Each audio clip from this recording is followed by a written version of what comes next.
Hello student, मैं हूं sir Imran Khan और आज आपके सामने बताऊंगा रिलेटिविटी ऑफ मास क्या है और मास को हम क्यों रिलेटिव बोलता है। स्टूडेंट, 1905 में आइंस्टाइन ने जो पेपर पब्लिश किया उसका टाइटल था on the electrodynamic of moving bodies, जो बाद में स्पेशल थ्योरी ऑफ रिलेटिविटी का नाम से फेमस हुआ था। तो अल्बर्ट आइंस्टाइन इसी पेपर के अंदर बताया था मास भी रिलेटिव है, वो फ्रेम के वेलोसिटी के ऊपर डिपेंड कर रहा है। मतलब आप कुछ रेस्ट फ्रेम में किसी वस्तु का मतलब किसी ऑब्जेक्ट का मास जब माफ़ी करेंगे, देखा है कि 10 ग्राम, अगर उसी ऑब्जेक्ट का अगर दूसरा कोई मूविंग फ्रेम में देखेंगे तो उसी ऑब्जेक्ट का मास 10 ग्राम नहीं है। मास उसी मूविंग फ्रेम का जो वेलोसिटी के कारण बढ़ जाएगा, मतलब मास चेंज हो जाएगा। मास रिलेटिव है। क्यों रिलेटिव बोलता है? क्योंकि मास डिपेंड करता है वेलोसिटी के ऊपर। जब वेलोसिटी के ऊपर डिपेंड करता है तो हम बोलते हैं मास रिलेटिव है, मास कांस्टेंट नहीं है। तो यही चीज़ Einstein special theory of relativity publish किया था 1905 में। तो चलिए स्टूडेंट देखते हैं ये जो मास कन्वर्सन जो इक्वेशन है वो इक्वेशन कैसे प्रूव होता है। चलिए देखते हैं स्टूडेंट। मेरा जो पिछले 2 लेक्चर था, 2 लेक्चर में हम टाइम डायलेशन और लेंथ कॉन्ट्रैक्शन के बारे में बताया था। उसमें मैंने बताया लेंथ और टाइम मतलब स्पेस और टाइम ये भी एब्सोल्यूट नहीं है, ये भी रिलेटिव है। वो फ्रेम के वेलोसिटी के ऊपर डिपेंड करता है। मतलब एक रॉड है, उस रॉड का जो लेंथ है, अगर उस लेंथ को एक रेस्ट फ्रेम में जब देखेंगे तो उसी रेस्ट फ्रेम में उन रॉड का लेंथ जब आप मापी करेंगे तो मान लीजिए उसी रॉड का रेस्ट फ्रेम में लेंथ है L0। अगर उसी रॉड का दूसरा कोई मूविंग फ्रेम में जब आप देखेंगे तो उसी मूविंग फ्रेम में उनका लेंथ L, मतलब मूविंग फ्रेम में जो लेंथ है वो रेस्ट फ्रेम से ज़्यादा है। क्यों? ये जो 1 - v²/c², ये 2 फैक्टर है जहाँ पर भी c is velocity of light. तो 1 - v²/c² वो क्या है? 1 से छोटा है। अगर 1 से छोटा है तो L0 से मल्टीप्लाई होने के कारण L इनसे भी छोटा हो जाएगा। मतलब ये क्या है? ये मूविंग लेंथ है। मूविंग लेंथ रेस्ट लेंथ से कम है। ये क्या है? Rest length. और क्या है? उन्हीं स्पेस में मतलब मूविंग फ्रेम में अब अगर कोई 2 घटना का बीच जो टाइम इंटरवल अगर आप मेज़र करेंगे तो रेस्ट फ्रेम में जो टाइम इंटरवल है उसी टाइम इंटरवल को अगर मूविंग फ्रेम में देखेंगे तो ज़्यादा हो जाएगा, मतलब रेस्ट से भी ज़्यादा है। क्यों? ये जो इक्वेशन प्रूव किया आइंस्टाइन ने, उनमें जो 1 - v²/c² जो फैक्टर है ये 1 से छोटा है। अगर 1 से छोटा इसको साथ भाग होने के कारण, डिवाइडेड होने के कारण ये t से ये छोटा हो जाएगा। मतलब t ग्रेटर देन t0, मतलब moving time interval rest time interval से ज़्यादा है। और यहाँ पर भी क्या है? मूविंग लेंथ रेस्ट लेंथ, मतलब रेस्ट लेंथ बड़ा है, मूविंग लेंथ छोटा है। यहाँ पर भी उसका उल्टा है, रेस्ट टाइम इंटरवल छोटा है, मूविंग टाइम इंटरवल बड़ा है। तो यही चीज़ आइंस्टाइन ने दिखाया है और ये दोनों फेमस इक्वेशन है। और यही दोनों इक्वेशन से आ रहा है रिलेटिविटी मास इक्वेशन। वो क्या है? चलिए स्टूडेंट, ये दोनों फ्रेम है, एक फ्रेम S एंड दूसरे कोई फ्रेम है S प्राइम। इनका जो कोऑर्डिनेट है x, z and y prime and इसका coordinate x, z and y, ये दोनों फ्रेम का कोऑर्डिनेट है। तो मान लीजिए एक फ्रेम को हम रेस्ट पकड़ सकते हैं और दूसरे को इसके सापेक्ष में, दूसरे मतलब ए फ्रेम, इनके सापेक्ष में ए फ्रेम को आप मूविंग समझ लो। मान लीजिए इसी फ्रेम के अंदर एक ऑब्जेक्ट है और ऑब्जेक्ट का मास m है और ए ऑब्जेक्ट A से B तक L0 डिस्टेंस ट्रैवल किया। क्यों L0 होगा? क्योंकि ये तो रेस्ट फ्रेम है। अगर इनके अंदर जो मास है वो रेस्ट मास होगा, और इनके अंदर जो लेंथ ट्रैवल करता है, ये जो वस्तु है वो A से B जा रहा है, L डिस्टेंस ट्रैवल कर रहा है, वो है रेस्ट डिस्टेंस, मतलब रेस्ट लेंथ। और जो टाइमिंग में डिस्टेंस ट्रैवल करता है उसी टाइम को हम t0 पकड़ सकते हैं, इसका टाइम t0। तो L0/t0 क्या है? v0 हो जाएगा, u0 L0/t0, मतलब length divided by time, this velocity. So student, ये क्या है? इन पार्टिकल का वेलोसिटी है। क्यों इनको रेस्ट बोलता है ये भी समझ लो। मान लीजिए इसी फ्रेम का अंदर एक ऑब्जर्वर है, उसी ऑब्जर्वर इसी फ्रेम के सापेक्ष में क्या है, इस फ्रेम के रेस्पेक्ट में वो तो रेस्ट है। जब वो ऑब्जर्वर रेस्ट है तो उनके नज़र में, उनके पास मतलब उनके फ्रेम में हर चीज़ तो रेस्ट दिखेगा। मान लीजिए वो ट्रेन में है तो ट्रेन के अंदर हर पोजीशन, हर ऑब्जेक्ट, सब कुछ उन्हीं ट्रेन के अंदर जो ऑब्जर्वर है उसी और ऑब्जर्वर के रेस्पेक्ट में रेस्ट है।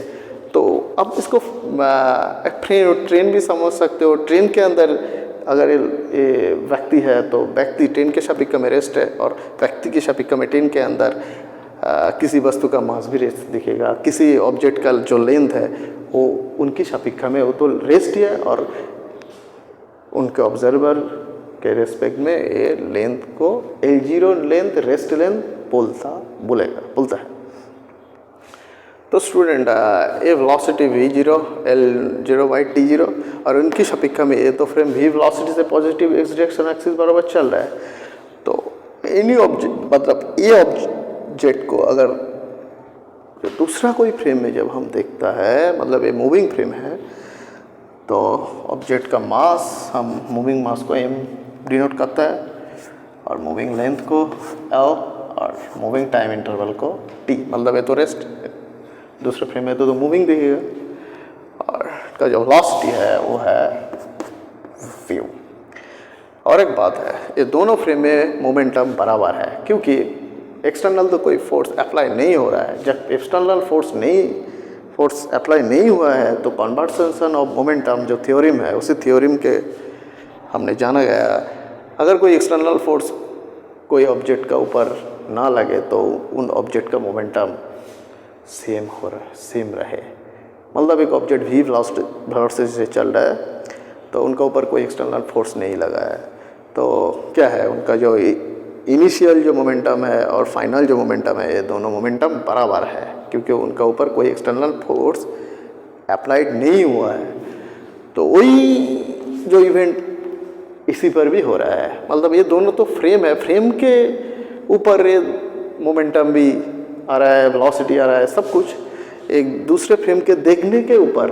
तो देखने के ऊपर इनका तो कोई अप्लाइड फोर्स नहीं अप्लाई हुआ है, तो देखने के ऊपर जब हो रहा है और अप्लाइड फोर्स नहीं अप्लाई हो रहा है, एक्सटर्नल अप्लाइड फोर्स, तो क्या रहेगा, तो इन दोनों का मोमेंटम सेम है। मतलब m0 u0 is equals to m is equals to v। और देखिए स्टूडेंट, अब क्या करें, तो m is equals to m0 by v is equals to v0, u is equals to u into u0। ये हम लिखते हैं, क्यों, कोई m ले लिया और ये तो इस साइड में चला है, हाँ ऐसा लिखते हैं। तो आपको क्या करना है, v और v0 L0/t0 L/t से यहाँ पर लगा दो, t से कैलकुलेट करो और बाद में यहाँ पर पुट कर दो। चलो, v0 क्या है, देखो v0 मतलब L0/t0, और v क्या है, तो यहाँ पर क्या दो, सुनो यहाँ पर देखो, यहाँ पर m0 रखो और एक काम करो, चलो v0 को भी रख दो। और क्या है, v मतलब क्या है, L/t यहाँ पर भी दे दो और इसको उल्टा कर दो, है ना, mv0 t बार ऊपर चला गया है और अब क्या करो, टी का वैल्यू जो यहाँ पर है, टी का वैल्यू यहाँ लगा दो और एल का वैल्यू यहाँ पर लगा दो, मतलब दोनों का वैल्यू यहाँ पर दे दो। देखो क्या है, टी क्या है, T naught by root over 1 square root over 1 minus V square by C square. तो T naught by root over 1 minus V square by C square by L क्या है, L is equals to L क्या है, sorry हाँ, L zero root over of 1 minus V square by C square. तो क्या कर दो, इनके ऊपर में चला दो, अल्टीमेट रिजल्ट क्या है, एम नॉट को रखो और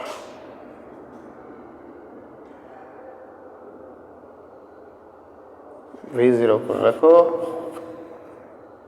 और देखो एम नॉट वी ज़ीरो को रखो और L Y T cancel, directly आप सॉरी डायरेक्टली आप ये वैल्यू यहाँ पर पुट कर दो। तो क्या बन जाएगा, M is equals to M not root over of 1 minus V square by C square. अब गौर से देखो, यहाँ पर एल को एल जीरो सब्स्टिट्यूट करना है, ऊपर नीचे करो और we zero L zero by T zero you zero बन जाएगा और वहाँ से कैंसिल होकर फाइनली ये बन जाएगा। तो ये क्या है, ये जो इक्वेशन बन रहा है, ये देखो ये रेस्ट मास है, ये मूविंग मास है। तो रेस्ट जो मास है उनके रेस्पेक्ट में उनसे ज़्यादा मूविंग मास है, क्योंकि ये जो फैक्टर निकल रहा है 1 minus V square by C square, ये क्या है, 1 से छोटा है। अगर 1 से छोटा किसी चीज़ से डिवाइडेड कर दो तो फाइनली उन चीज़ से ये बढ़ेगा। मतलब रेस्ट जो मास है ये तो 1 से छोटा है, रेस्ट मास से डिवाइडेड कर दो तो क्या है, ये जो मास है वो तो मूविंग मास है, ये रेस्ट मास से ज़्यादा है। तो मतलब हम इसी क्वेश्चन से साबित ये हो रहा है, क्योंकि ये रेस्ट मास से ये जो मास है मूविंग मास इससे ज़्यादा है। ये फैक्टर के कारण हो रहा है, जहाँ पर भी c velocity of light, v the velocity of particle and object. So I think this equation is relativistic mass equation. Student देखिए, अगर इनका जो स्पीड है, मान लीजिए इनका speed v equals to 100 metre per second square, 100 metre per second. अगर यहाँ पर 100 मीटर पर सेकेंड दो तो ये भी 100 मीटर पर सेकेंड नेगलेक्ट हो जाएगा, क्योंकि यहाँ पर भी c मौजूद है तो नेगलेक्ट हो जाएगा। तो अल्टीमेट क्या है, V square by C square tends to 0 हो जाएगा। अगर यहाँ पर जीरो लगा दो तो क्या है, M is equals to M not. मतलब मास को हम चेंज नहीं कर सकते, मतलब चेंज मास को हम महसूस नहीं कर सकते। मतलब अगर कोई ऑब्जेक्ट का स्पीड लाइट से बहुत कम है, मतलब V less than equals to C, V less than equals to C, then mass को हम चेंज महसूस नहीं कर सकते। अगर इनका वेलोसिटी ज़्यादा है, लाइट के करीबन है, देन ये जो फैक्टर है, इन फैक्टर का जो वैल्यू है हम वो वैल्यू पाएंगे, और वो वैल्यू 1 से कम है और m 0 से डिवाइडेड हो रहा है, और होने के कारण m तो बढ़ेगा। मतलब हम इस इक्वेशन से ये साबित हो रहा है, जो हमारा जो आम जिंदगी में हर वस्तु जो स्पीड में चलता है वो स्पीड लाइट से बहुत कम है, लाइट से स्पीड से बहुत कम है। मतलब v less than to c, ऐसे स्पीड से हमारा आम जिंदगी में हर वस्तु चल रहा है। अगर किसी वस्तु का स्पीड लाइट से करीबन हो, देन आपको महसूस आएगा चेंजिंग मास को, यही इक्वेशन से। इनके कारण हम चेंजिंग मास को महसूस नहीं कर सकते। लेकिन मास चेंज हो रहा है वो जहाँ जो भी स्पीड में कोई ऑब्जेक्ट चले, 10 metre per second square, 100 metre per second square, लेकिन वो c से बहुत कम है, कम होने के कारण हम महसूस नहीं कर सकते। तो स्टूडेंट, ये जो इक्वेशन है मास कन्वर्सन इक्वेशन, यही आइंस्टाइन प्रूव किया। तो हमने मास इक्वेशन प्रूव करके दिखाया। तो स्टूडेंट, आज का लेक्चर इसी पर ख़त्म करते हैं। अगला लेक्चर में हम प्रूव करेंगे E is equals to M C square, जो आइंस्टाइन का फेमस इक्वेशन है E is equals to M C square. हम इस इक्वेशन को प्रूव करेंगे। वो equation M not M zero जो इक्वेशन है इस इक्वेशन से प्रूव हो जाएगा। ये इस इक्वेशन से वो ईजी तरीके से प्रूव हो जाएगा। लेकिन ये जो मास है आपको याद रखना है, एक एम जीरो ये मास को रेस्ट मास है और ये मूविंग मास है। तो इन इक्वेशन से हम बोलते हैं मास भी रिलेटिव है। इन इक्वेशन से हम बोलते हैं मास भी रिलेटिव है और ये भी मास को आप रिलेटिविस्टिक मास भी बोल सकते हैं। चलिए स्टूडेंट, आज का लेक्चर इसी पर ख़त्म है।